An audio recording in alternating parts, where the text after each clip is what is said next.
The World Wellbeing Movement is a coalition of global leaders from business, civil society and academia who have come together to put well-being at the heart of decision-making in both business and public policy. Doing so starts with measuring what we treasure most, by ensuring that well-being metrics are part of global standards to evaluate societal progress, and particularly to measure the social impact of organisations, or the S in ESG reporting. The three objectives of the World Wellbeing Movement are firstly, to promote a simple and universally acceptable standard for measuring well-being as a key component of ESG reporting, or as we say, to fill in the S in ESG reporting.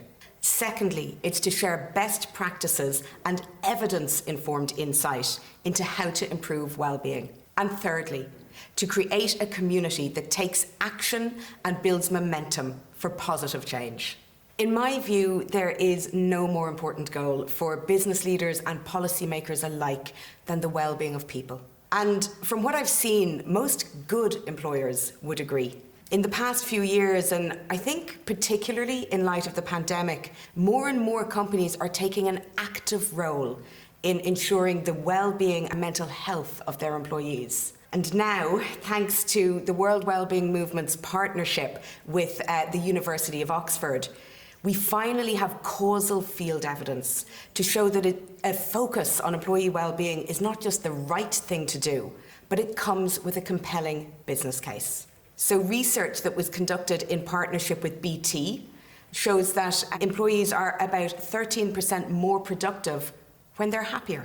And the world's largest study of employee well-being, conducted in partnership with Indeed, found not only that most employees would be willing to take a 10 to 12% pay cut to work in a happier workplace, but that job seekers are over 14% more likely to actually apply for a job at a company whose well-being score, whose workplace well-being score is either above average or even average, as compared with a below average workplace well-being score.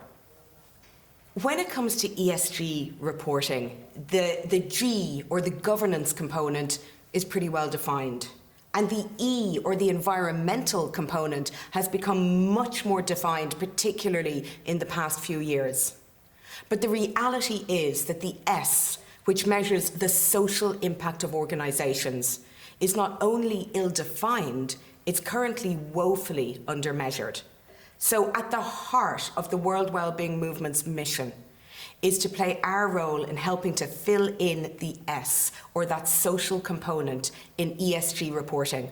And we believe that just as emissions has become the flag bearer for the environmental component of ESG reporting, we believe that well-being measurements can become the flag bearer of the S, or social component, of ESG reporting.